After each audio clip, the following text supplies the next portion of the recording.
jaajëfal leen bu baax ci fasante kóllëre gi kuute gi ci tànn gi Sud FM seen rajo 98.5 Dakar kaddu gi bàyyi ko Sacré-Cœur ñu lëkkaloo ci suñuy diwaan juróom-ñeenti waxtu jot na ca Medina Cheikh ca Ndar bisimila ci xibaar. Adama Ndione bokk na ci li ci gën a fës association yi ëmb sous secteur jàngale ñiy jàngale wàllu alxuraan ci mim réew nee ñu daal ñu ngay daal di nemmeeku xeetu boddi konte ci doxalin bi jëme ci daara yi nee ñu xale yi nga xam ne nag ñooy jàng ci l'école yi ak ñuy taxawaale ci mbedd mi dañ leen daal di nag jaawale ba anam ñu doxalee lañ doon daal di xarab tey jii jàkkaarloo nañ ci taskatu xibaar yi dinañ ci daal di jukki ak Amadou Moustapha Dieng lay daal di nag doon boobu jamono mairie bu Ndakaaru daal di génne ay jumtuwaay yu am solo ngir daal di waajal muy collège yi lycée yi lépp loo xam ne ñu ngi ci département bu Ndakaaru ba ci école privé yi ñu daal di leen taxawu ci waajtaay ubbi teg l'école bi ubbi teg l'école googu nga xam ne ville bu Ndakaaru nee na noppi na ngir li aju ci wàllu jàngalekat yeeg élèves yi ñu daal di cay jël matuwaay yi dinañ ci daal di ànd ak Khady Sène dinañu jukki itam ak Ndar foofee nga xamee ne ministre bi ñu dénk éducation nationale sax boobu jamono ji yóbbu na it moom it ay produits ngir ñu daal di koy nag séddale ca barab boobee bu ko defee nag ubbi teg l'école gi ñaari fan ci weeru juin ñu mën sàmmonteeg moom waaye ndaje moom mu mujj yoon ci pëcc xoo ndax syndicat jàngalekat yi fa teewoon xaaruñu ko la ko waral ci biir xibaar yi di ngeen ko daal di nag dégg ci kanam tuuti lay doon yëpp nañ ko dëxëñ ci wàllu wax sa xalaat bi ngeen mën ci àddu ci kanam lay doon Ziguinchor moom daal di dooraat di lëkkaloo ak feebar bi ndax nag bésuk tey gi fukk ak ñeent ci ay cas contamination gaal nañ ko cay nemmeeku askan wa ak ñu yore wàllu sax xeex feebar bi tàmbale nag amee tiitaange ci mbir moom Ignace Ndeye dina ci daal di jukki dinañ ci daal di jokkoo ji ak moom dinañ ci toftal yeneen xibaar laata ñuy dikk nag ci ñii di waa FRAPP France Dégage daal di nag taxaw liggéeykat yu PCC yi ba ci waa ABS ak collectif waa Kiñaabuur ak Njàmbur ci jafe-jafe yi ñu daal di nag amee la ñu daal di nag xam ne mooy ñu daal leen fay seeni nag payoor yi leen ameel boobu ba léegi dinañ dalal ganu bés bi laata ñu ubbi antenne bi xibaar yi daal di buur Paplaay Jéem moo ne ci sottandikukaay bi faram fànce gi nes kis lay doon. Adama Ndione ci kaddu gi ñu daal di koy nag dooreek association sous secteur ñi jàngale wàllu alxuraan ci Sénégal la ñuy ñaawlu mooy nag xeetu stigmatisation joxar bi baram bi nga xam ne wala boddi konte dun def nañ ko jëme ci ñoom ne ñu daal confusion di jaawale dafa daal di nag am ci li aju ci wàllu daare xale yi nga xam ne ñoo nekk ci mbedd yi looloo waral nag ñuy daal di xaatim ab déclaration boo xam ne ñoom ñoo ko xaatimandoo lañ cay sàkku nag mooy arrêté li mu gën a rek gaawee xale yi nga xam ne ñooy jàng alxuraan te ñu leen di jël di leen di yóbbu ci centre yi nga xam ne nag fa lañ leen di teg di centre d'accueil yi bi ci des mooy ñi nga xam ne jot nañ leen rek génne ñu daal leen delloo ci daara yi nga xam ne fa la ñuy daal di nag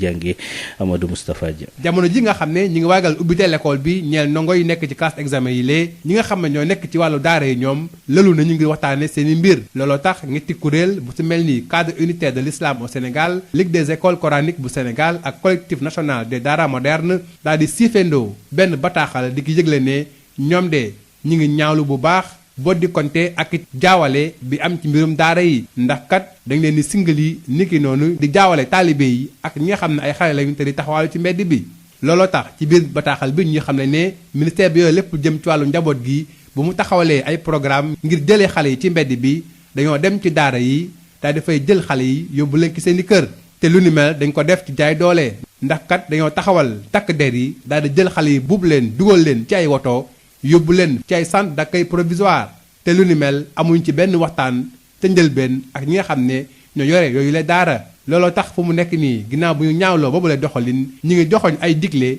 bi ki jiitu moo di ñu dakkal ni mu gën a gaawee jël bi ñu jël ndongo daara yi ki seeni bërëbu jàngukaay fépp ki Sénégal di leen yóbbu ci ay centre d'accueil niki noonu képp koo xam ne ndongo daara nga te nga nekkoon centre d'accueil nga daal di delloo ko daara ba nga nekkoon waaye it daal di yaatal lépp lu jëm ci wàllu ndimbal li ba nga xam ne daara yi dañ ci mën a jot bu ko defee lépp lu jëm ci wàllu mesures barrières yi ak jàngale biir daara yi mën a mucc ayib rasidol yi daal di tegandi ki suuf lépp lu jëm ci ay dogal ñeel tëj lenn ki daara yi ci réewu Sénégal ñuy xam ne lu ni mel buñ ci boolee ubbi waxtaan bu yaatu ñeel ñi yëngu ci wàllu secteur bi yépp amaana gindeeku dina am diggante woy daara yi ak nguuru Sénégal lu ni mel ñu mun cee jaar daal di yoonal lépp lu jëm ci wàllu njàng ak njàngalem diine ak alxuraan ci biir éducation nationale bi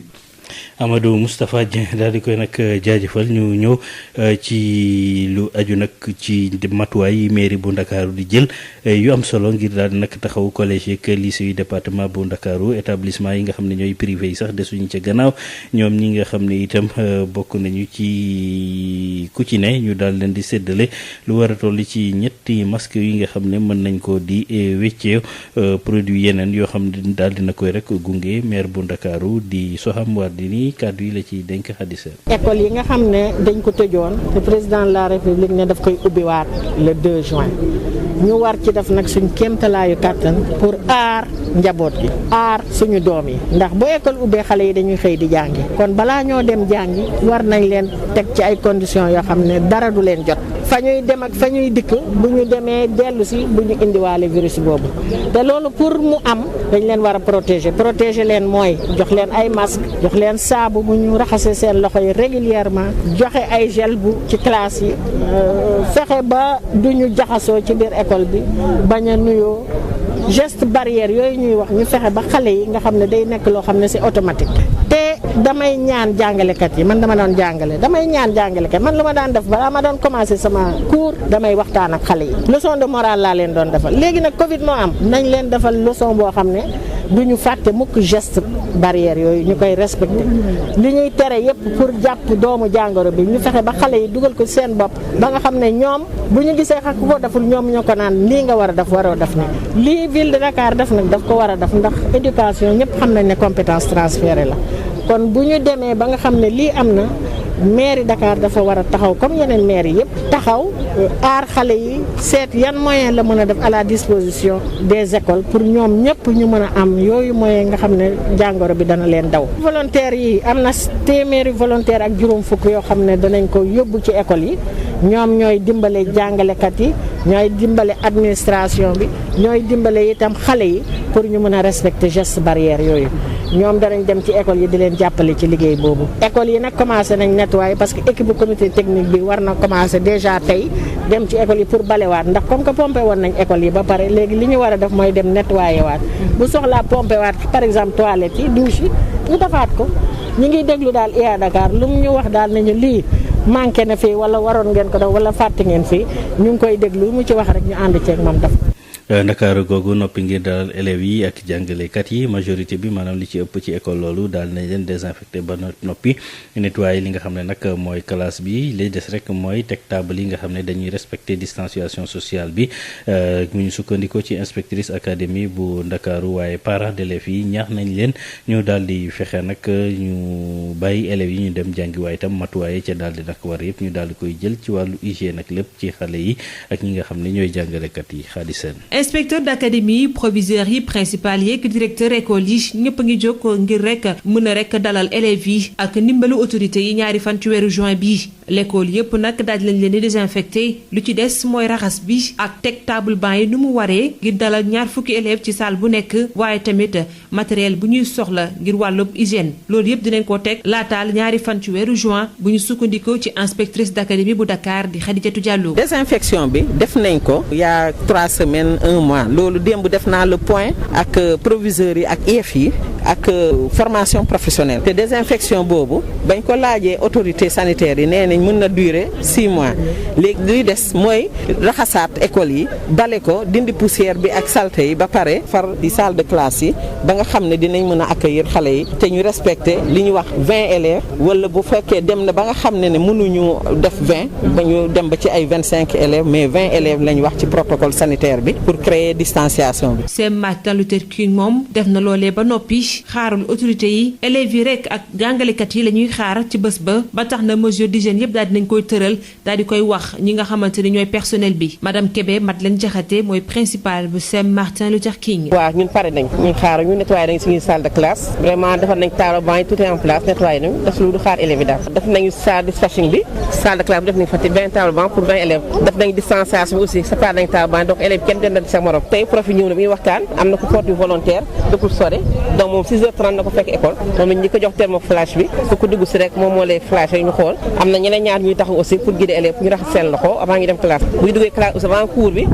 prof yi am na ñoo xam ñooy dugg la minute Covid lañ ko tuddee bi ñuy waxtaan ñoo ñëw waxtaan élèves bi avant ñuy commencer seen cours. ñi nga xamante ni ñooy parents d'élèves yi ñu doon am xel ñaar ci wàllub tàmbaliwaat jàngale bi fi mu nekk nii ne nañ seen xel dal na waaye lu ñu bëgg rek mooy ñu teg fa comité local buy saytu mbir mi Thierno Ndaw mooy président coordination départementale bu UNAPES. xool nañ matériel bi ñëw na jot nañ ci dana yegg ci école yi mais faudrait-il que luy gën a dal suñu xel mooy école bu ne na am benn comité boo xamante ni dafay chargé wu préparer rentrée bi ba pare suivre ko ba pare matériel bi yegg si à temps et en quantité suffisante donc loolu moom bu amee incha allah rabi ñoo waa gouvernement scolaire si coordination nationale danañ ànd ñaax xale yi pour ñu delluwaat ci école. li nga xamante ni mooy matériel d'hygiène yi nag dinañ ko jox établissement public yi ak privé yi tey jii lañ koy tàmbali ngir rek dalal jàngalekat yi ak élèves yi ci conditions yu mucc ayib ñaari fana ci weeru juin bi ñu dëgmal. Khady Sène li mooy wala lu matul sax benn ayu bés ñu wala dooraat di cours yi ci école yeeg lycée yi jamono ji lu mooy école yooyu yeneen ñu ngi jamono ji ñu leen di désinfecté ngir ñu daal di waajal lii di ubbiteeg googu responsable établissement scolaire yooyu jamono ji amatuñu dallu la ñu mëbët rek mooy fexe fekk ñaari fan weeru juin daal di ubbi l'école yi aji Fatou Bari.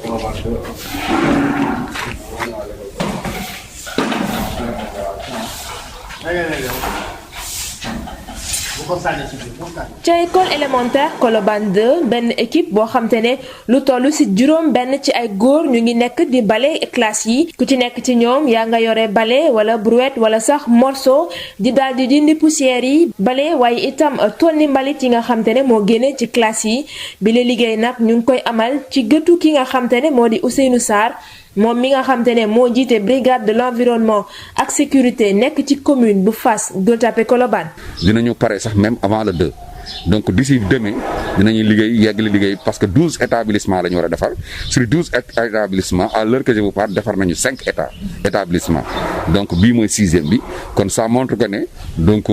demain normalement dinañu terminer. yile opération nettoiement waaye itam désinfection lépp luy école élémentaire bu nekk ci bile commune dañ ko daal di nar a wëyal lépp rek ngir mën a bàyyi xel wér gu yaramu xale yi nga xam te ne ñoo war a jàng si waaye itam seeni ay jàngalekat. avant ouverture bi désinfecté nañu ñu ngi en train de nettoyer bu ñu paree dañuy nettoyer waat balaa élèves yi di ñëwaat encore léegi bu élèves yi ñëwee le week-end bi nga xam ne moom la élèves yi toog jànguñu ko si dañuy désinfecté waat. ca lycée Blaise Diagne moom nekkute ne ay bale yu metti lañ fa fekk waaye daal boo xam te ne daanaka picc yi rek ngay dégg seeni sab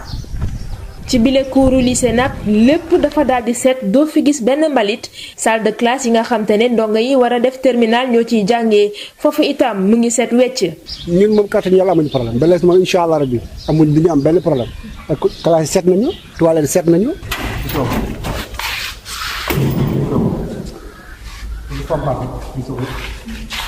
ci lu ëpp fanweeri classe su terminal yi nekk ci lycée Blaise Diagne daanaka yépp pare na ñu bale ko ba pare daal di ko tëj lépp rek ngir di xaarandi candidat yi nga xam te ne ñooy waajal baccalauréat yile classe nag ñu ngi ko tëjoon le 16 mars ba léegi gannaaw ba nga xamante ne njiitu réew mi dafa jëloon boobule dogal ngir ñu xeex coronavirus bi yile classe war a ubbiwaat le 2 juin bi ñu jëm. aji Fatou Bari loolu la ñu yóbbu ca Ndar foofee nga xamee ne itam membre yi fare comité régional gestion bi yor wàllu épidémie bi daal dinañuy jot ci loxo ministre bi ñu dénk wàllu éducation nationale ay nag produit ak matériel ngir ñu daal di aaru ci feebar bi rawatina dooraat cours yi ci ñaari fan ci weeru juin boobule ci salle de classe yi nga xam ne ñooy def examen Mamadou Talla moom nag profité ngir daal di dalal xelu waajur yi woo na leen itam ñu bàyyi élèves yi ñu daal di dem jàngi bésu ko ubbite gi xew-xew googu ñu daal di koy amal ca gouvernance bu Ndar lim bu takku ci ay matériel la ki nga xam ne ni mooy jëwriñ gi ñu dënk wàllum njàng mi ak jàngale bi ci mim réew jóge rek teg ci loxo waa comité régional de gestion des épidémies fii ci Ndar ci lu jëm ci mbirum lubbite classe examen yi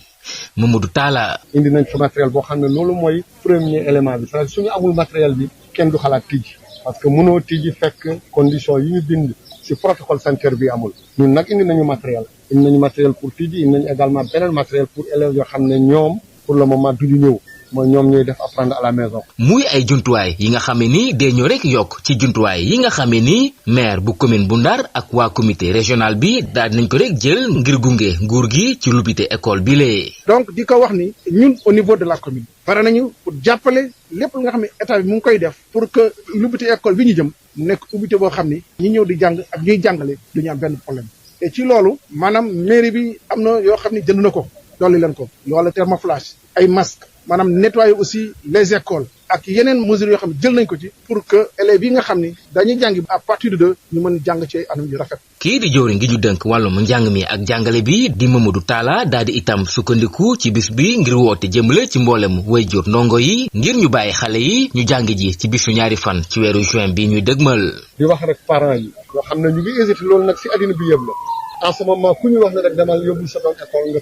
commencé tiit donc maa ngi ñaan parents yi comme matériel bi ñëw na ñu ngi fii am fii si Saint-Louis benn comité régional am les médecins avec ñun ñu indi matériel bi condition bi suñ ko respecté ñoom aussi la ñu am confiance bàyyi seen xale yi ñëw. ci noonee mu daal di rafetlu taxawaay bi nga xamee ni mboole mu jàngalekat yu mim réew wane nañ ko ci ni ñu nanguwee delluwaat ci seeni bërëbu jàngalekaay ki doon jokkoo ak yéen fii ci Saint-Louis Yves Tendeng Sud FM. Yves dañuy daal di desandi ak moom ndax ci ndaje boobu nag syndicat G7 teewoon nañu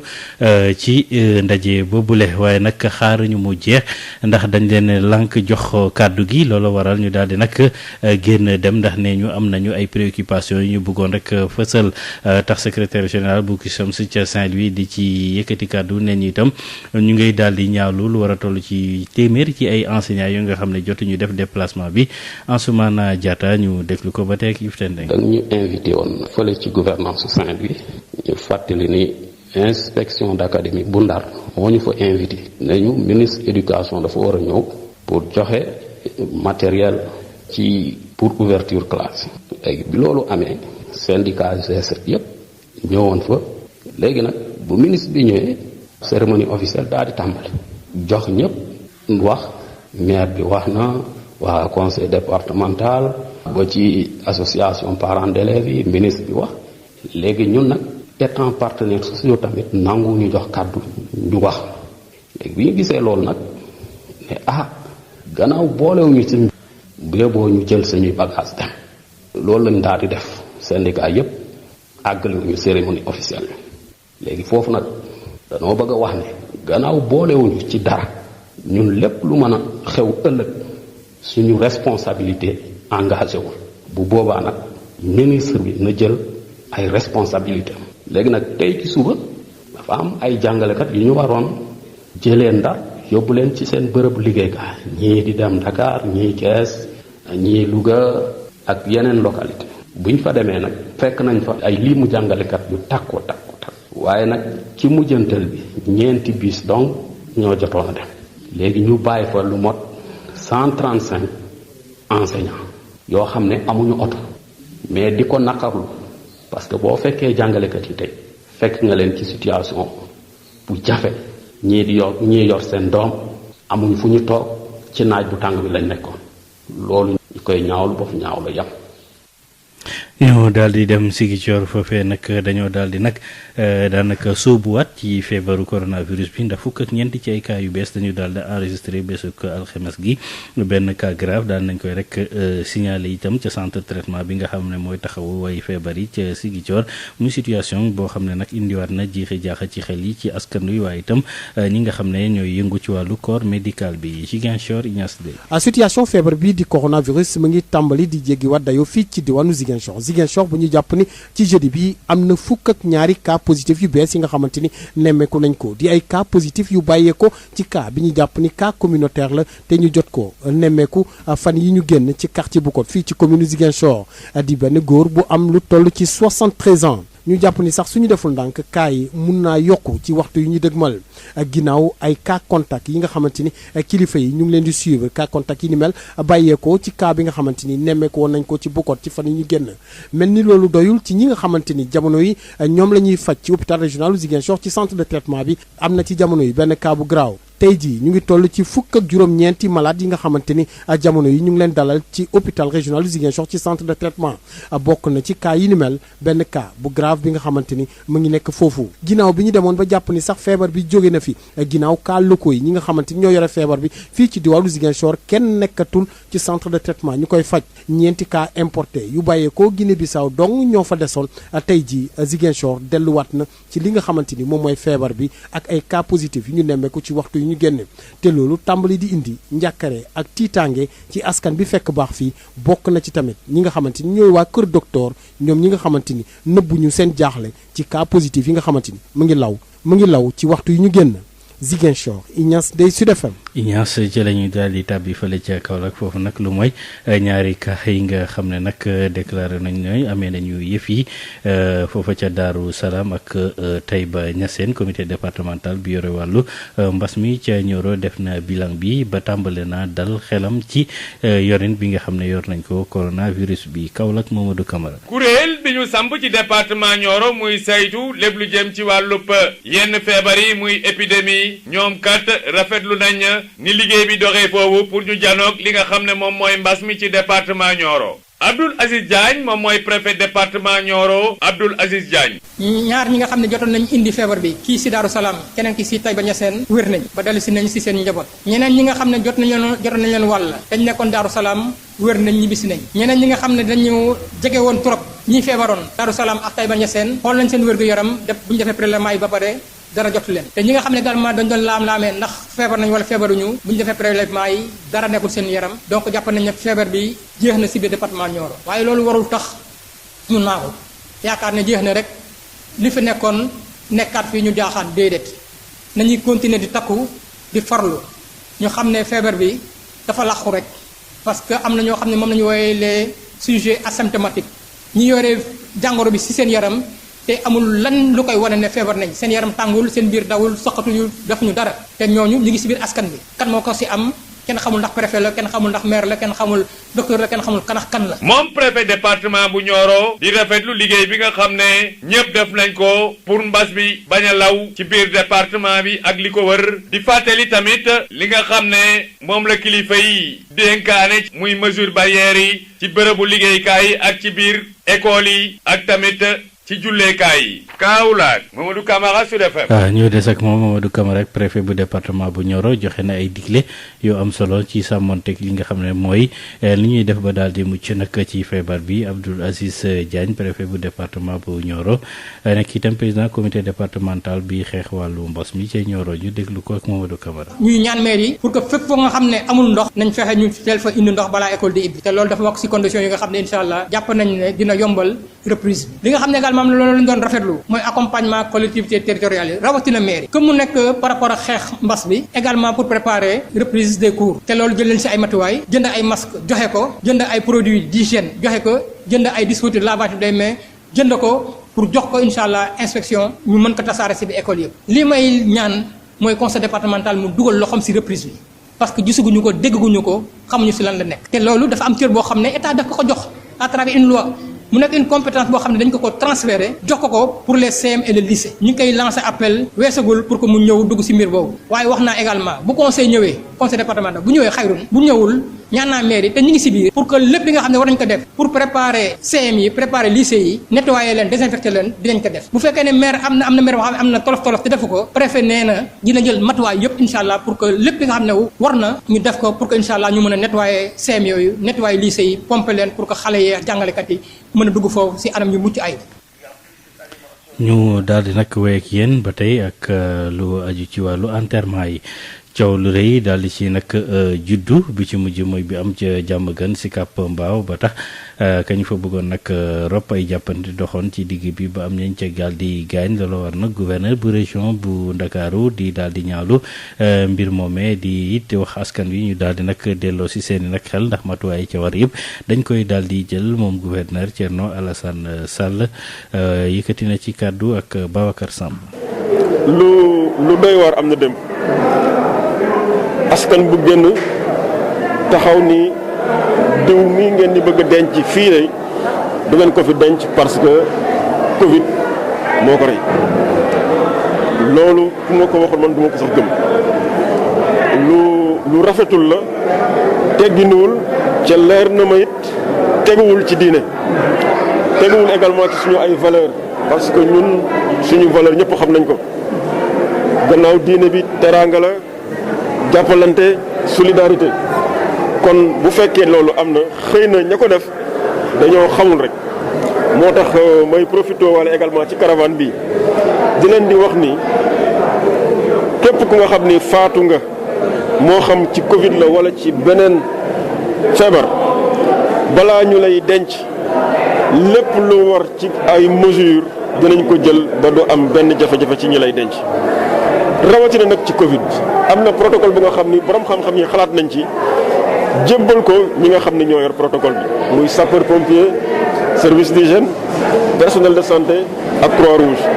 donc bu ñu jógee jël nit ñi ña ngi koy dem denc parce que dafa faatu ci Covid 19 na population bi xam ni amul benn risque ci ñoom amul benn danger ci ñoom. ba ñuy toj auto sapeur pompier wala auto Croix-Rouge ñi nga xam ni seen liggéey yëpp mooy sauver nit ñi donc loolu ñaaw na ñuy wax ni vraiment na ci askan bi taxaw borom xam-xam yi wax borom dina wax yi ba loolu mu yem fii. ñun sax daf ñu gën a yee ba waxtaan naa ak ñi ma war a waxtaanal ba incha allah dina daje ak ñi nga xam ne ñoo war protocole bi su ko defee ñu jël yeneen disposition yi nga xam ne danañu may ku faatu ci Covid 19 danañ la denc ci jàmm ak salaam te doo am benn jafe-jafe incha allah. FRAPP France Dégage daal di taxawu collectif liggéeykat yu PCCI waaye itam waa ABS ak collectif Kiñaabuur ak Njàmbur ak Sindia liggéeykat yi nag dañuy sàkku seeni weeru payoor yañ leen fayul FRAPP nee ñu la ñu bëgg mooy état bu Sénégal daal di réagir collectif bi nag nee ñu bu fekkee tàng xam lu nañu leen dinañ fexe ba xeex bi ñu gën koo baral Abdoulaye Seck bokk membre FRAPP France Dégage ñu déglu ko ak Aïssatou Gueye Ba. collectif yi nga xam ne tey ñoo àndandoo tey de presse yi mën nañ koo gisee ci ñaari anam mooy que ne première fànn bi am na si ñoo xam ne dañoo toog liggéey ba pare seen ñàkk ñu ne duñ leen ko fay muy ñi nga xam ne liggéey nañ fukki weer ak ñeent te nekkoon ci PCCI waa PCCI ne duñ leen fay te état du Sénégal justice du Sénégal jox leen ndam mais ba léegi Sonatel ak PCCI nangu ñoo confirmé wu ci décision boobu beneen bi mooy ñi nga xam ne doon nañ liggéey ABS ñu amel leen juróom-benn téeméeri million ba léegi nii ñu waxee depuis 2016 nanguñu leen fay seen payoor. beneen catégorie bi nag mooy ñi nga xam ne tey jii ne Sénégal gis nañ ko ne depuis ay at wàllum suuf problème la ci réew mi jaay doole ci suuf ñu ngi bëgg a bëri doole moo tax waa Rendo BCEAO ak waa Ngéeñeen ak waa Sindia BOSEA ñoom ñëpp ñu ànd doon benn pour que ne déet état Sénégal suñu suuf ñoo ko moom waa Italie ak waa Espagne duñ ko jël suñu ay loxo donc loolu moo nekkoon ñaari groupe yi nga xam ne tey ñun dajale nañ leen doon benn ñuy juróom benn organisation àndandoo am benn objectif bi mooy xeex nooteel bi nga xam ne état Sénégal ci coronavirus bi nga xam ne nit ñi jaaxle nañ nit ñi amatu leen loo xam ne tey ñu ngi koy suturloo seen askan. kon naan na toog ak liggéeykatu ñii ñuy wax yëpp ak ñi nga xam ne tey jii nii dañoo bëgg ñu leeral leen seen wàllu suuf parce que jàmm lañ bëgg surtout ci temps coronavirus na toog ak ñoom waxtaan ak ñoom ci table ñu trouver ay solution mais nag bu ko deful nag comme ni ñu ko defee tey muy acte numéro 1 bi dinañ ñëwaat ci acte numéro 2 boo xam ne tey jii nii dinañ wax état du Sénégal comme que nanguwul jox ñi nga xam ne ñoo nekk ci dëgg ñi nga xam ne ameel na leen seen payoor nangu leen koo fay ñi nga xam ne ñoo moom seen suuf mu nangu koo jël ci ñoom jox ko ay tubaab ay italien espagnol bu fekkee ne état Sénégal nanguwul subvenir besoin yooyu noonu ñun ci fan yi di ñëw dinañ ñu dégg ñu ànd ak ñoom ak ñeneen ñoo xam ne tamit ñu ngi fëgg suñu ay bunt ñoo xam ne tamit dañ leen a noot fi nga xam ne foofu lañu liggéeyee. Sud FM ganu bés bi. gouverneur Thierno Alassane Sall la moom mi daal di nag def tournée ci comité bi nga xam ne nag ñooy daal di feex wàllu nag mbas mi dellusiwaat na ci matuwaay yi ñu jël ñu déglu ko Babacar Samb. tey jii ñëwoon nañu fii ci Yoff tàmbali liggéey bu nga xam ni dañ ko initier dans le cadre des activités de la commission bi nga xam ni moo yor xeexu épidémie bi ñu ni dañuy ci dynamique gu reprise des cours ak dynamique gu ni ñu ko mën a tuddee daal woyofal xam nga ni ñu ko mën a tuddee woyofal maanaam nekkinu askan bi dans le cadre du contexte de Covid dañu bëgg yëgal nit ñi nii woyofal mbir mi bi nga xam ni président wax na ko taxul ñu war a bàyyeeku nañu continuer am pas-pas am rigueur ci wàllu respect mesures barrières yi ci wàllu xeex Covid bi ci wàllu protéger xale yi nga xam ni bu soobee yàlla le 2 dinañu reprendre cours yi ñu koy def ci Dakar ci Pikine ci Guédiawaye ak ci Rufisque pendant 72 heures donc ñu def caravane ci région bi yëpp pour gën a sensibiliser gën a yee gën a wax ak askan bi ba bu ko defee vraiment lii nga xam ni law na ci Dakar mu wàññeeku ba dem fi jógee ci jàmm ak salaam. waaw lu doy waar am na dem askan bu génn taxaw ni diw mii ngeen di bëgg a denc fii lay du ngeen ko fi denc parce que Covid moo ko rey loolu ku ma ko waxoon man du ma ko sax gëm lu rafetul la tegginuwul ca leer na ma it teguwul ci diine teguwul également ci suñu ay valeur parce que ñun suñu valeur ñëpp xam nañ ko gannaaw diine bi teraanga la jàppalante solidarité kon bu fekkee loolu am na xëy na ña ko def dañoo xamul rek moo tax may profité wala également ci caravane bi di leen di wax ni képp ku nga xam ni faatu nga moo xam ci Covid la wala ci beneen feebar balaa ñu lay denc lépp lu war ci ay mesures dinañ ko jël ba du am benn jafe-jafe ci ñi lay denc rawatina nag ci Covid bi am na protocole bu nga xam ni borom xam-xam yi xalaat nañ ci jébbal ko ñi nga xam ne ñoo yor protocole bi muy sapeur pompier service d'hygiène personnel de santé ak Croix-Rouge donc bu ñu jógee jël nit ñi ña ngi koy dem denc parce que dafa faatu ci Covid 19 na population bi xam ni amul benn risque ci ñoom amul benn danger ci ñoom ba ñuy toj auto sapeur pompier wala auto Croix-Rouge ñi nga xam ni seen liggéey yëpp mooy sauver nit ñi donc loolu ñaaw na ñuy wax ni vraiment na ci askan bi taxaw borom xam-xam yi wax borom dina wax yi ba loolu mu yem fii ñun sax daf ñu gën a yee ba waxtaan naa ak ñi ma war a waxtaanal ba incha allah dina daje ak ñi nga xam ne ñoo war protocole bi su ko defee ñu jël yeneen disposition yi nga xam ne danañu may ku faatu ci Covid 19 danañ la denc ci jàmm ak salaam te doo am benn jafe-jafe incha allah.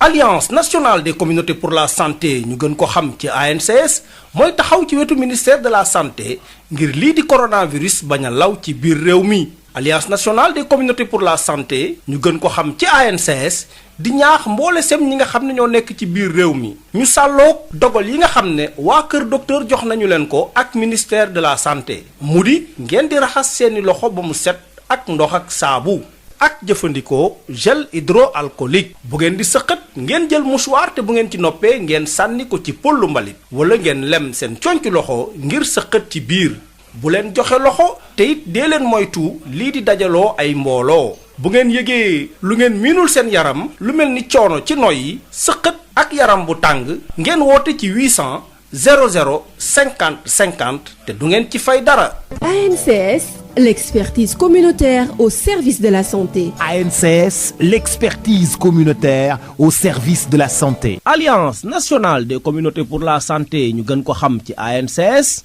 moo leen di may wax sa xalaat. ñu daal di koy door jeetaayu wax sa xalaat ak ponk yi ñu daal di nag jukki lu aju ci wàllu Covid 19 bi ak yi ci aju yëpp ci la bokk ngeen mën ci àddu ci 88 628 98 98 bu dee biir réew mi bitim réew 33 841 22 33 allo salaamaaleykum. maaleykum salaam. waaw sëñ bi. na nga def kooku oustaz. waaw kooku. man la Ibrahima maa ngi côté Dakar. waaw ñu ngi lay nuyu Ibrahima. waaw maa ngi ziar bu baax. waaw ma ne vraiment damay ñaawlu bu baax li xew démb jàmm gën ci Kab Mbaaw la defe naa. ci wàllu enterrement yi. waaw. waaw loolu vraiment daf ma metti lool moo tax ma dugg tey nii quoi. vraiment je condamne fermement ce comportement là bi am démb. loolu c'est indigne de dans un état de droit. rawatina nag bi nga xam ne dëppawul ak suñuy valeur ak suñu diine. ak suñuy diine yëpp ak suñuy valeur ak suñu cosaan. loolu lu amee Sénégal c'est dangereux mais nag état bi am na ci responsabilité parce que lu tax mooy bi ñuy interdire sénégalais yi nekk diaspora bi ñu amee décès ci Covid bi état bi taxaw ne ñii waruñu ñëw fii Sénégal loolu déjà c'est un mauvais signal bu ñu joxoon population bi loolu bokk na ci li tax ñii aussi même mënu ko justifier sax mais dama ne exemple yooyu kenn du ko jox un Sénégalais fu mun na nekk ci àdduna bu décédé bu amee possibilité ñëw rek dañ ko war a indi d'autant plus que les médecins ont dit que ne mun ku koor boo ne mun am na ni ñu koy defaree ba nga xam ne du mun a wàll kenn donc genre mesure yooyu boo koy jël ak yooyu président taxaw di ko wax day am impact loolu mun na tiital ñi ñàkk fii ba nga xam ne fu ñu nit dee ñu dégg ne corona la rek dañuy yaakaar ne bu ñëwee mun na def wàll mais quoi qu'il en soit loolu moom c'est condamnable man moom mënuma leen ko baal gouvernement bi jël responsabilité am loolu dakk parce que déjà premier kii bi am na xewoon na Malika ñu bàyyi noonu waaw en plus même avant loolu am na beneen cas bu amoon à Bambey boobu du woon sax enterrement defe naa dafa am sapeur pompier yu ñu nekkoon ay cas suspect ñu war leen yóbbu foofu Bambey jëlee leen Touba indi leen foofu waa population bi révolté ne du fi am yu mel noonu la ñu waroon seetaan ci réew parce que bu demee ba ëpp loxo rek day indi musiba am na yoo xam ne ci départ bi nga koy éliminer ba kenn dootu ko ñemee def mais doo bàyyi ba mu mel nii vraiment maa ngi koy ñaawlu ba mu fu mu mën a ñaaw. mais état bi jël jërëjëf matal ñaari simileem ñu jël keneen ci ligne bi ñu daal di koy teewlu allo allo salaamaaleykum. waaw. waaleykum salaam. waaw. waaw ñu ngi lay nuyu. ñu ngi lay fay di ñoom si ñoom ndax wax yàgg di ñoom di wax ni yàlla na yàlla dolli jàmm te feebar bi jeex ak jàmm may fàttali doomu aadama yi ñëpp rek ñu maase xam ni àdduna bépp taxaw économie àdduna bépp moo taxaw pas que Sénégal rek parce que nit ñi ba léegi dañuy jàpp ni président moo téye nit ñi wala moo téye nit ñi doxe seeni soxla waaw damay dégg it nit ñuy wax leen rek naa nañu respecté mesures nañ bàyyi nit ñi te organiser leen nit ñi nag ñoo war a organiser seen bopp parce que li doon tax nag mu yomb mooy ñi nga xamante ne ñooy sensibiliser xale yi naan corona bi amul ak politique yi moo ci raxas yooyu la ñu waroon a arrêté yi ñu bëggoon affaire yi yomb buñ ko doxale noonu dañuy ranger wu ñëpp ànd ak xeex kon na gën a yaakaar naa jege na si ndax moom nañ ba di ko bëgg a jël waaw mais bu nit ñi demee tey ba bu fekkee doon nañu fagaru 50 wala 55% tey mën nga ni mënatuñoo am 30%. waaw kon naka la ñuy organiser Adama nit nan nga koy organiser ci lu mu tegul fenn loolu mooy problème bi waaw di ñaaw na nag jëfin ñu ñaaw yooyu nga xam ne def nañ ko ndax yaakaar naa bu président demee ba jël engagement ne nañu indi ñëw yi mën nañoo jóge bitim réew ñëw c'est parce que saytu nañ ko mais président noonu lay def da ngay jël ses responsabilités bala ngay dugg ci dara nga xool ko ba mu leer ba xamante ni bii amul benn impact boo xam ne day am ay indi ay conséquences ay jafe-jafe yoo xam ne ay dëkk askan wi ñoo koy si bu boobaa yow la ñuy indil rek ay coow ak ay nangam kon yow yaa ci am responsabilité parce que yow la askan wi dénk seen bopp waaw comme moom la askan wi fal nag lépp lu ñuy def dina ko teg fu leer askan wi ñoo war a gëm seen bopp xam ne lii pour aar askan wi la te kenn ku ci ne bu ñu lay wax ne defal nangam c'est parce que c'est pas que sa loraange yow donc mais da ngaa mën a lor ay doomu aadama. nit ki nag waroo nangoo lor sa bopp waaye nag di lor nit ñi moom moo jërawal. keneen ñu xaar ko ci ligne bi Pape Laye biir réew mi ak bitim réew beneen auditeur allo. waaw. waaw sëñ bi. waaw naa def. waaw ñu ngi fi. alhamdulilah. allo. allo waaw maa ngi lay dégg bu baax. waaw Adama na nga def naa li siyaare maam moo dépal wala. waaw ñu ngi lay nuyu waaw maam. ñu di siyaare bu baax sama ñetti saa su dee ñaanu gudd fan ak wér xéwal bu bëree bëri. Adama bu mbir moom am foofu ci Tamba moom vraiment kenn rafetlu ko parce que feebar bi déroul na ko faatu buñ lay denc. day wàllaate wala leen ñoom dëkk bi armée li ñu nga dëkk ci seen i kër. mais nit ki da ngay am yar am teggin am sutura parce que gën àdduna lañ ko suturaal. parce que yaa cay topp foofu jëm da laa ji waaye ca ngay topp lu ko jël du la fi bàyyi mu la ko bu réew leen dina ñëw jël la. kon nañ delloo seen xel ne leen nit ñi baal xam ne dañoo mais xam naa du ko def parce que Touba gi dañ fiy suul ay 30 personnes 40 personnes kenn musu leen ne kenn du ko suul kenn ab jullit bu gaañu bu tegu ci yoon kenn musu ko fee wax parce que yaa ngi dañuy ñëw di indi nii barki démb rek suul nañu fi koo xam ne ci Covid bi la gaañu topp tawu yooyu sax parce que xas génn àdduna ñu defaral li ñu war defal ñi ko yore yokk waa sappa pompe yore ko yow duñ fa yor am na yoo xam ne seen xel moo fa nekkut mais duñu jaadu gouvernement bi dañu jël ay matuwaay képp kuñ ciy denceeti ñi nga war a ànd ñu ànd ak ñoom ñu dem ñu denc ko ci jàmm ak salaam ñaanal ko loolu daal Sénégal xamul démb loolu tey mais ñi ngi bëgg soppi jikko yi ñi ngi bëgg yàq suñu nekk ni te du lu rafet lu jekk du luñ xel moom Sénégal démb bërki démb loolu bu ko adduna bi gisee daañu ko ñaawlu loolu bu ko gis danga ko ñaawlu waaye nag xam naa ne njuumte la xel day fattu yaakaar naa dootuñu ko defati ci àdduna bu loolu jàllee nag mbirum jàngoro yi li nga xam ne si ni lay doxee ñu jël seeni matuwaay bu baax a baax bala ñu leen ko wax war nañ leen ci fekk man na doo xam ne wàlle na gaaw na te day sonalaate moom kenn ku nekk war nga mën a jël seeni matuwaay set sàmm sa waa kër yi école bi ñu kii gouvernement bi jël na ci ay matuwaay bàyyi leen xale yu dem jàngi parce que yóbbu wuñ leen fa pour lor leen dañ leen fa yóbbu pour seen xam-xam bañ tardé ok ñu jëlati keneen ci ligne bi ñu woy ci wax sa xalaat bi allo salaamaaleykum. allo salaamaaleykum Adama. waaw waaleykum salaam sëñ bi. na ngeen def. waaw ñu ngi fi. alhamdulilah. donc bëggoon bokk ci débat bi. waaw donc di waxaat ci école bi surtout ci école privée yi. parce que tey dégg naa ci benn journal donc seen ay syndicat di génn di wax ni effectivement ils ont du mal jot ci xaalis bi. xaalisu Covid 19 bi nga xam ni bon état bi daf ko déposé dans les banques wax écoles yi ñu dem foofu ñu lebal leen donc parce que dégg naa aussi mu ni à peu près au Sénégal am na presque 4000 écoles privées et que y en a que au moins à peu près 400 qui ont une licence donc loolu da lay wan ni effectivement y a un vrai problème quoi donc c'est-à-dire y a des choses yi nga xam ne dañ ko doon def maanaam régulariser écoles yi dem xool yan école dañu war jox licence ak yan la ñu war a tëj mais defuñu ko dañu bàyyi ku nekk ubbi sa école. donc là il y a un problème donc ça fait 2-3 mois que école dañu tëj et que prof yi kenn fayu leen donc voilà ça pose problème donc dañu leen war a fay seen xaalis ok et puis école bi nga xam ni tu es en règle da nga war dem ci banque yi nga leb xaalis nga fay say charge nga fay say prof nga fay say charge waaw bëgguma nag vraiment du yoon ñu jël charge yi bëgg ko reporter ci parents d'élèves yi dégg parce que parents yi amuñu pour fay le mois d'avril amuñu pour fay le mois de mai parce que le contrat n'a pas été totalement exécuté voilà kooku il faut que ministre bi génn wax ci mu leer dégg nga parce que même les jardins d'enfants sax dañuy fayeeku parents yi parce que y a jardin d'enfants yi dañu tëj aussi donc pendant 2 mois dañu am aussi employés mais ñoom ñëpp bu ñu amee statut bu leer mais dañ dem ci banque yi ñu jox déposer dossier yi ñu jox leen ci xaalis loolu mooy yoon quoi c'est comme ça que doit fonctionner un état nañu bàyyi pression bu ñu def bàyyi ba pare naan na parents yi ñëw inscrire seen doom avant mi-juin maanaam avant le 15 juin pour réinscription pour 2020-2021 alors que l'année scolaire en cours jeexagul xale yi ñu ngi jàngi le 2 juin bi donc bu ñu demee jàngi kenn xamul kan lay jeex. jërëjëf ok waaw loolu di jàngatam ñu jël benn auditeur ci ligne bi Pape Laye allo. allo Oustaz Adama. allo waaw. ci El Hadj Xaaye Gueye la. waaw ñu ngi lay nuyu. maa ngi lay ziar di ziar ci defam yëpp. di nuyu ñuy dégg suñu kàddu yëpp. di ñaanal wér nag suñu soppe ba Aliou Koumba Timbo mu maire Guédiawaye. ma ne li ma doon indi ci mbirum feebar bi. mooy lii xew Diamaguène Sicap Mbao. nous sommes nag fiers d'être banlieusards parce que dëkk def naa boo fa nekk ci commune ba nekk fa conseil municipal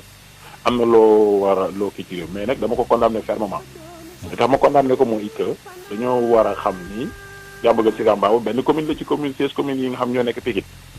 te bu fekkee dañoo def loolu 16 communes yi def ko Sénégal def ko musiba mën na fi am te am nañu jëkk a faatu avant lii te yaakaar naa ni Covid 19 dina am ñeen ñu faat suñu nee ba dëkk boo dem nag commune ba taxaw wala ña fa dëkk taxaw di fa dugg loolu problème lay indi te defe naa ñi fi jëkk a génn àddina mën nañ jël ku mel ni Pape Diouf ak ñeneen ñu mel noonu Yoff gi lañ leen yóbbu te Yoff armeel la yoo xamante ni wàllu wu ne nekk nga fa nit ku ne nekk nga fa te ñëpp a ko bokk defe naa ni armeel mix sax la mën nañ ko tuddee donc bu amee loolu nag loolu moom mën naa waxaale maire ni moom ñu ngi koy condamné fermement te xawul nag mu réer ak population mais nag ñi ko def moom ba jàpp naa ni gàtt xel lañ ko defee wala ñàkk xam te lii feeñal na ca Bambey feeñal na feneen beneen commune kon état bi jot na mu jël ay mesures parce que léegi lu xew mën nga ko xam parce que bu njëkkoon saa benn waay nee na bu njëkkoon booy xeex dañ lay àtte waaye léegi booy xeex dañ lay filmer looy def dañ lay filmer léegi nag kun ci filmer ba nga xam yow tu es coupable de ça ñu traduire devant la justice ci war ci yow parce que nag force reste à la loi te maa ngi jox état leçon boo léegi lu mel ni bu am na ko organiser teg ay barrières mesures yoo xamante ni dinañ ko mën a def parce que nag suuf si moom ak Sénégal gii kenn mooma ko dul république bu Sénégal kenn warul taxaw fenn kii am maa gis naa tamit Covid 19 bi ay nit ñuy jóg di ci régler seen règlement des comptes yu politique nañ ko bàyyi gis nga lii xew ci réew mii képp ko xam formel nga yaa ci gën a bénéficié képp koo xam te informel nga état nag day woote pour ñëpp nekk formel mais nag sénégalais yi dañ ko dul kii kon nag nañ moytu seen bopp te xam ni réew mi ku ci nekk formel rek mën ngaa bénéficié ci Covid bi. Pape Laye ñu jël keneen ci ligne bi kon ci wax sa xalaat ba tey allo. allo. allo waaw. asalaamaaleykum wa rahmatullah. waaleykum salaam wa rahmatullah. Oustaz Adama. waaw. El Hadj Alioune Wilane Guédiawaye Sam Notaire. ñu ngi lay nuyu Wilane. ñu ngi lay delloo nuyoo bu baax Oustaz. Oustaz man damay ñaawlu li nga xam ne xew na ci Diamaguène Sicap Mbao ak fee ci Malika. ma jàpp ne lépp nag dafa mel ne nit ñi dañoo concentré wu rek ci réseaux sociaux yi ak liy yàq jikko ndax tey boo ko xoolee comme ni ko Alaaji Xaaye Gueye moomu génn waxee dafa mel ne dafa am ñu nga xam ne dañoo nekk beneen équipe boo xam ne règlement de compte bi ñuy fayeeku ci wàllu Covid 19 bi yaakaar naa lépp mooy baax waaye nag may wax ne nañu dellu ci li jikko yi nga xam ne tey moo tax ñu ne Sénégal réewu tiraanga te jàpp naa ne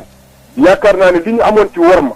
maanaam wormaal ku génn aduna wax dëgg yàlla nag loolu moom wax dëgg yàlla lu ci koy yàqu ak lu ñu bëgg a song état foofu moom war dañ faa mën a moytu bu baax ndax boo ko seetloo tey ci réseaux sociaux yi ñu ngi génne ay vidéo di diaboliser di wax naan bon waa OMS maanaam tey dañoo jël décision ci chloroquine bi mais Macky Sall day gëmloo nit ñi nangam mais Macky li mu wax dafa leer génn na nee na Covid-19 bi maanaam affaire chloroquine bi dañ koy continuer di ko fajoo kon courage boobu mu am buñ di indi leneen beneen détail te aussi li jëm ci mbiru maanaam ñooñu nga xam ne dañoo génnee àdduna ca bitim réew ñu war leen a indi mu taxawoon ne loolu danañ ci maanaam am xalaat buñ ci am dama jàpp ne Adama néeg bu lëndëm boo ciy dugg da nga taal lampe xool ci biir néeg te bu leen fàtte ne feebar bi gan la ci àdduna bi xamuñ maîtriser wuñ ko woon fi mu dal sax maîtriser wuñ ko woon tey ci tey kon bu ñu demee tey ba ay technicien xool xam ne maanaam tey ci tey ñi dee bitim réew mën nañ leen a indi denc leen ci biir réew mi kon jàpp naa ne loolu yaakaar naa ne ba tey moom mu ngi bàyyi xel ci réewam di bàyyi xel ci doomi bitim réew yi nga xam ne te doomi réewam yi nga xam ne ñu ngi ci bitim réew kon jàpp naa ne li nga xam ne moo am ba des maa ngi ñaax ñu jël keneen ci ligne bi ci daal di koy déglu Pape Lay ci wax sa xalaat bi allo sëñ bi. Alaaji Adama. waaw. ñu de njaaxaanaale Caajaay moo lay siyaar. waaw ñu ngi lay delloo siyaar waaw. waaw dégg waa Caajaay gépp ngi siyaar Pape Lay si technicien boobu. di siyaar Alaaji Mbaye Badiane fële ci station. xanaa de dénk askan ni ma leen def rek nañu bàyyee fitna ci wax nañu bàyyee fitna ci fitna xajul ci kenn. président Macky Sall la ma leen waxoon démb ak bërki démb rek amul opposition. waa Badara yeeg wax fu ne la ñuy waxee fu ne la ñuy duggee fu ne la ñuy génnee Adama bala maa dugg ci biir waxtaan wi rek am lu ma la leeral kenn sonal ak i wax dañ ne wax sa xalaat bu kenn yàq sa émission dañ ne wax sa xalaat ñun parti politique yi dañuy waxal bu ñu nee Macky Sall noonu Macky Sall yi parti politique yi la ñuy waxal ñi nga xam ne président Macky Sall demee campagne électorale ñu dem. ñëwal ci thème bi waaw. waaw ñooñu parti yooyu la ñuy waxal waaye waxuñu ko mbojo yi la ca dolliku mooy bala maa àddina sàtt ñu ne ubbi leen jàkk yi ubbi leen jumaa yi ñu ubbi jàkk yi ubbi jumaa yi ab jullit dee ñu ne duñ ko suul fii kii dee mbas mee ko rey ci daa reyu ko njaaloo reyu ko mbas mee ko rey ñu ne duñ ko suul am na ak soldat si xam ne ñoom seen wàll boobu dañu newoon ci toolu xare bi di xare ba feebar bi fekk leen fa ñu ne duñ dugg fii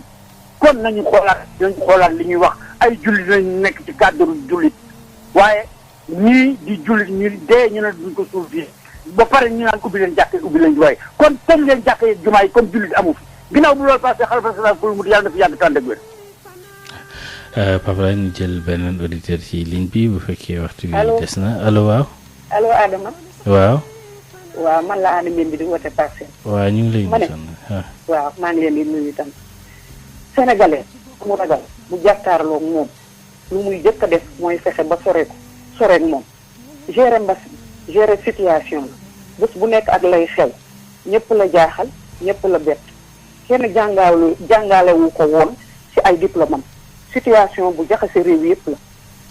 amul kenn ku am modèle bu gën a baax pour gérer ko ki ko indi àddina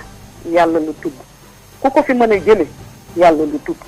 Sénégal ku fi yéene jàmm Sénégal dina am jàmm ku fi yéenewul tam jàmm yàlla dina fi wàcce jàmm ci ñaan baaxul cas communautaire yi dafa bari di yokku ñoo ngi wàññi ay bakkan yi rot kon ñun ñëpp dañu war a gën a góorgóorlu dañuy continuer di ñaax askan bi bu ñu bàyyeeku bu ñu góorgóorlu tuuti feebar bi mën na fee jeex ak jàmm gërëm président Macky Sall di ko wax 1000 fois merci père de la nation yaa ngi def sa kéemtalaay kàttan ngir aar population ku ci nekk war ngaa fagaru ci lépp tënku ci mesure yooyu ministre de la santé Abdoulaye Diouf Sarr équipe bu wax gërëm personnel de santé yëpp gërëm leen waa Sud FM ci seen taxawaay ci xeex Covid 19 bi ma di ñaan jàngoro bi ñi ko amee yàlla jàppale leen may leen ba ñu am wér ñaan ko it mu arrêté ñu jàngoro bi arrêté ko ci àddina bi yëpp merci Adama. Pape Laye waa kon ñu daal di ko fay yemale bi la xibaar bàyyi ko ci institut Pasteur moom mi daal di xam ne nag yenn ci ay collaborateur am wala membre personnel am ñi ñu testé woon am nañu ci am coronavirus bi ba am na sax kenn koo xam ne daal dina ci rek faatu ne ñu sax ñu ngi yeggee njaalam ñi nga xam ne ñooy njabootu ñi ci daal di nag faatu ba tax nag ñuy jàpp ne personnel ba tey la ñu gën a taxaw ngir jàppale état bu Sénégal ak askan wi ngir ñu mucc nag ci feebar bi dinañ ci dellu siwaat ci ni mu gën a yaatu ci xibaaru tubaab bi fii lañ koy yemale 22h Adja Ndeye Khady Diop ci xibaar yi ci yaatal jaajëfal Pape Laye Dieng mi fare ci sottandiku kaay bi mu ci biti ak jàmm biir gudd fan ak wér daam ak mën a ko fekk ak tal yàlla nañ ko yàlla defal jërë ngeen jëf.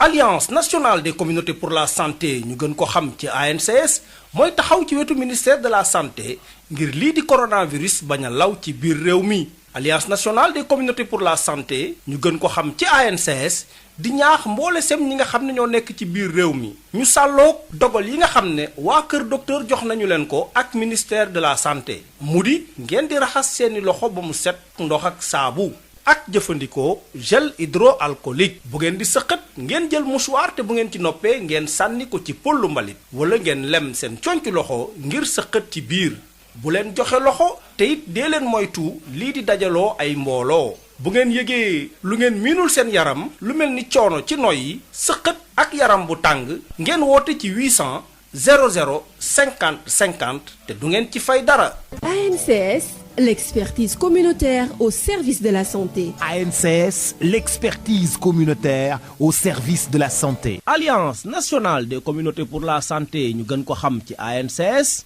moo leen doon may wax sa xalaat. ngir seetal seeni loxo jëfandiku leen gel main Valda Val d'Afrique moo leen di may.